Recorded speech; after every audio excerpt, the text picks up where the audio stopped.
आज का हमारा केमिस्ट्री 10th का टॉपिक है 10th केमिस्ट्री चैप्टर 15 है, बाब नंबर 15 स्टोइकोमेट्री। तो पहला जो इसका है 15.1 मोलर वॉल्यूम है, इसका ये टॉपिक मोस्ट इंपॉर्टेंट है। ठीक, ऑब्जेक्टिव और खासकर शॉर्ट क्वेश्चन के एंगल से और न्यूमेरिकल्स जब हल करेंगे तो ये आपको सबसे अहम चीज है, ये याद रखना। और ये याद कैसे होगा? ये याद तो आपको अभी हो जाएगा अगर आप करने बैठे हैं तो ये अभी आपको सारा याद होगा ये टॉपिक है क्या। तो सबसे पहले इसको समझ लो आप। अब जब ये पेज समझ लोगे सारा पूरा टॉपिक आपको आ जाएगा। फर्ज कर लो आप, फर्ज करो कि तीन कोई भी आपके पास गैसेस हैं, कोई भी गैसेस हैं, तीन हमने रख ली हैं एटमॉस्फेयर वाली। तो नाइट्रोजन, ऑक्सीजन और कार्बन डाइऑक्साइड हमने तीनों का ले लिया एक एक मोल, तीनों का हमने ले लिया, हर गैस का एक एक मोल ले लिया। तो तीनों का वॉल्यूम जो होगा, बेशक गैस कोई भी हो, गैस कोई भी हो, इनका जो वॉल्यूम होगा वो एक ही होगा, और वो एक ही होगा, एक मोल का वॉल्यूम, गैस कोई भी हो। तो 24 क्यूबिक डेसीमीटर, 24 इसका भी एक मोल का, इसका भी एक मोल का, 24 क्यूबिक डेसीमीटर, ये होगा वॉल्यूम इनका। ठीक, यही होता है मोलर वॉल्यूम, यही मोलर वॉल्यूम की तारीफ है। अब एक पार्ट इसका रह गया है कि एक मोल, किसी भी गैस के एक मोल का वॉल्यूम मोलर वॉल्यूम होता है। ये याद रखना है, मोल के हवाले से बात करनी है। एक मोल का वॉल्यूम ये हो गया। और इसके अंदर टॉपिक में एक और चीज मेंशन है कि एक मोल के अंदर मॉलिक्यूल्स की तादाद, मॉलिक्यूल्स की तादाद वो भी सेम होगी, यानी कि 6.022 इंटू 10 पावर 23। ये क्या है? Avogadro number, Avogadro number. तो ये हर जगह सेम होगा। एक मोल का मॉलिक्यूल की तादाद, एक मोल में मॉलिक्यूल की तादाद किसके बराबर होती है? एवोगैड्रो नंबर के बराबर होती है। तो मॉलिक्यूल्स की तादाद भी एक जैसी होगी, वॉल्यूम भी एक जैसा होगा एक मोल का। लेकिन कब? शर्त क्या है? शर्त कौन सी है? कब ये ऐसा होगा? जब ये वैल्यूज आप लेंगे मोल, और ये एक एक मोल, ये किस कंडीशन पर होगा? शर्त क्या है? म्यारी वैल्यूज यूज करनी होगी, म्यारी वैल्यूज। इससे क्या मुराद है? म्यारी वैल्यूज क्या है? इसको कहते हैं RTP, यानी कि रूम टेम्परेचर। RTP लिखना था, सॉरी, RTP, तो ये R नहीं है, P है। प्रेशर, रूम टेम्परेचर, प्रेशर जो है इसको म्यारी वैल्यूज कहते हैं। तो ये क्या है? टेम्परेचर कितना होगा म्यारी? वो क्या ले लिया जाता है? 25 डिग्री सी, या केल्विन के अंदर 298.15 के केल्विन, ये टेम्परेचर हो। ठीक, या 1 atm एक एटमॉस्फेरिक प्रेशर हो, या इसको बराबर उसने लिखा है 760 टार के। तो ये एक एटमॉस्फेरिक प्रेशर किसके बराबर होता है? 760 टार के। तो ये प्रेशर हो, प्रेशर और टेम्परेचर जो है उसकी वैल्यूज जो है वो म्यारी वैल्यूज लेनी है। ये शर्त है। जब ये कंडीशन होगी 25 डिग्री सी, या ये केल्विन में टेम्परेचर होगा, या 1 atm प्रेशर होगा, तब ये जो है ये बात वैल्यूज ऐसे आएंगी। तब ये वैल्यूज एक मोल का ये वॉल्यूम निकलेगा।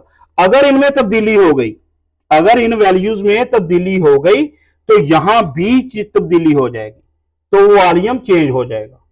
ठीक, ये बात गौर रख ली। अब आखिरी बात क्या है इसके अंदर कि मास जो है, ये देखें मोलर मास है नाइट्रोजन का, एक मोल का 28 ग्राम होता है। वो हर एक का डिफरेंट है। इसका 32 बनता है, कार्बन डाइऑक्साइड का 44 बनता है ग्राम पर मोल। तो ग्राम पर मोल के अंदर मास हर जगह क्या है? मुख्तलिफ है। मास मुख्तलिफ हो बेशक, मास तो सारा मोलर मास मुख्तलिफ ही होगा, लेकिन वॉल्यूम सेम निकलेगा 24 एक मोल का। लेकिन कब, शर्त ये याद रख लो बस, प्रेशर टेम्परेचर म्यारी वैल्यूज में लेना है, आरटीपी इसको कहा जाता है। तो ये 298.15 केल्विन या 25 डिग्री सी, और एक एटमॉस्फेरिक प्रेशर या इक्वल ये होता है 760 टार के। तो इस कंडीशन में कोई भी गैस हो, किसी भी गैस का हमने फर्ज कर लिया था ये, तो वो एक मोल का वॉल्यूम जो होगा इन कंडीशंस पर वो सेम होगा, और कितना होगा 24 डिग्री क्यूबिक डेसीमीटर क्यूब। तो मोलर वॉल्यूम अब जो है टॉपिक है सारा, आप चंद मिनटों में जो कुछ आपने इस पेज में पढ़ा है, जो कुछ आपने इस पेज में समझा है, सारा कुछ आगे लफ्जों में लिखा हुआ है। बस आप जल्दी जल्दी इसको देख लेते हैं कि तमाम गैसों के एक मोल का वॉल्यूम आरटीपी पर, कब, आरटीपी पर, यह शर्त थी, कितना होता है 24 क्यूबिक डेसीमीटर। ये हो गया मोलर वॉल्यूम। इस वैल्यू को मोलर वॉल्यूम कहते हैं। म्यारी वैल्यूज कौन सी हैं, एक ये क्यों यूज की जाती हैं? गैस का वॉल्यूम जो है, वॉल्यूम गैस का, ये प्रेशर और टेम्परेचर में तब्दीली, जब प्रेशर और टेम्परेचर में तब्दीली आएगी तो वॉल्यूम क्या होगा, तब्दील हो जाएगा। ठीक, वॉल्यूम में तब्दीली आ जाएगी अगर टेम्परेचर या प्रेशर आपने चेंज कर दिया। मसलन टेम्परेचर चेंज करेंगे, वॉल्यूम चेंज हो जाएगा, प्रेशर चेंज करेंगे, वॉल्यूम चेंज हो जाएगा। टेम्परेचर और प्रेशर में तब्दीली से वॉल्यूम चेंज हो जाता है। तो वॉल्यूम का मुआवजना करने के लिए म्यारी वैल्यूज हमें रखनी पड़ेंगी। अगर हम मुख्तलिफ गैसों के वॉल्यूम्स का मुआवजना करें, उनका आपस में कंपेयर करें, जैसे हमने किया नाइट्रोजन, ऑक्सीजन और कार्बन डाइऑक्साइड मिसाल के तौर पर, तो मुख्तलिफ गैसों के वॉल्यूम का मुआवजना करना चाहते हैं तो हमें टेम्परेचर और प्रेशर की म्यारी वैल्यूज, किसकी, टेम्परेचर और प्रेशर, टेम्परेचर और प्रेशर की म्यारी वैल्यूज इस्तेमाल करना पड़ेंगी। इन म्यारी वैल्यूज को कमरे का टेम्परेचर क्या कहते हैं, इनको कमरे का टेम्परेचर और कमरे के pressure, RTP, room temperature pressure के नाम से जाना जाता है। कमरे का म्यारी टेम्परेचर कितना है, 25 डिग्री सी। टेम्परेचर कितना है म्यारी, 25 डिग्री सी, या केल्विन में कितना है 298.15 केल्विन। और इसका म्यारी प्रेशर अब कितना है, एक एटमॉस्फेरिक प्रेशर 1 atm, एक एटमॉस्फेरिक प्रेशर, और या ये ब्रैकेट के अंदर लिखा है किसके बराबर होगा, 760 टार के, TORR के साथ। अब गैसों के वॉल्यूम का मुआवजना करने के लिए उन्हें इन्हीं म्यारी शराइत, ये जो है ये वैल्यूज जो हैं एक एटमॉस्फेरिक प्रेशर, ये म्यारी वैल्यूज पर ही उनको मापा जाता है, कैलकुलेट किया जाता है।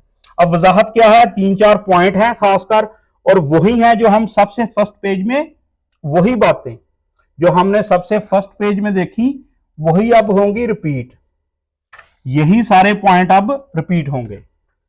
अब क्या है, ये बात खासकर नोट करने के काबिल है। कौन सी बात आपने नोट करके रखनी है, नंबर 1, तमाम गैसों के एक मोल में मौजूद मॉलिक्यूल्स की तादाद बराबर होती है। यही बात हम पहले कर चुके हैं। एक मोल के अंदर हर गैस का एक मोल, उसमें मॉलिक्यूल्स एक जैसे होंगे, तादाद क्या होगी उनकी, बराबर, और वो क्या होगा, एवोगैड्रो नंबर के बराबर होती है। मॉलिक्यूल्स की तादाद बराबर होती है। दूसरा पॉइंट कौन सा याद रखना है, आरटीपी पर, यानी कि रूम टेम्परेचर प्रेशर पर उनके वॉल्यूम्स भी एक जैसे, वॉल्यूम भी एक जैसे होते हैं। तो यह बात हम पहले कर चुके हैं। ये देखें, वॉल्यूम भी एक जैसे, कब, आरटीपी पर वॉल्यूम भी एक जैसा, 24 तीनों का। तो ताहम अब थोड़ी बात में चेंज आएगी। एक मोल के मासेस मुख्तलिफ हैं। तो ये हम कर चुके हैं कि एक मोल का मास, मोलर मास कितना होता है, नाइट्रोजन का 28, ऑक्सीजन का अलग, इसका मुख्तलिफ। तो मासेस इनके तीनों के मुख्तलिफ हैं। तो एक मोल के मासेस सब मुख्तलिफ हैं, या दूसरे लफ्जों में तो ये चौथा पॉइंट ये बन गया कि सारी बात जो है उसका मतलब क्या है। दूसरे अल्फाज में मुख्तलिफ गैसों में मौजूद मॉलिक्यूल्स के मासेस और साइजेस, मास या साइज मॉलिक्यूल का मुख्तलिफ होने के बावजूद, मास मुख्तलिफ होने के बावजूद, ये देखें मास हर जगह मुख्तलिफ है, तो मास मुख्तलिफ होने के बावजूद उन सब के वॉल्यूम्स बराबर हैं, उनके वॉल्यूम्स बराबर हैं। और ये हम बार बार हम कर चुके हैं कि 24 24 24 हर जगह एक मोल का वॉल्यूम किसी भी गैस का एक जैसा है, वॉल्यूम बराबर है, हालांकि मासेस उनके क्या है, मुख्तलिफ, मासेस भी मुख्तलिफ, साइजेस भी हर गैस के पार्टिकल्स के डिफरेंट होंगे, मॉलिक्यूल साइज डिफरेंट होगा। मोलर वॉल्यूम का नजरिया क्यों मुफीद मुफीद क्यों है, ये शॉर्ट क्वेश्चन बन सकता है, एंड पे दिया गया है वैसे ही लिखा है, लेकिन आप शॉर्ट क्वेश्चन टाइप इसकी हेडिंग बना लें। मोलर वॉल्यूम का नजरिया बहुत मुफीद है, क्योंकि वजह क्या है, ये हमें इस काबिल बनाता है कि हम गैसों के दिए गए वॉल्यूम से, कि वॉल्यूम से हम गैसों के अगर वॉल्यूम दिया गया है तो हम क्या चीज मालूम कर सकते हैं, मोल्स की तादाद, और दूसरा मासेस, मासेस और मोल्स की तादाद हम वॉल्यूम से कैलकुलेट कर सकते हैं, इसलिए ये नजरिया मोलर वॉल्यूम का मुफीद है। तो उम्मीद है कि अगर आपने ये पूरी वीडियो देखी है सुकून से बैठकर याद करने की नीयत से, तो आपको ये पूरा टॉपिक फिंगर टिप्स पे याद होगा।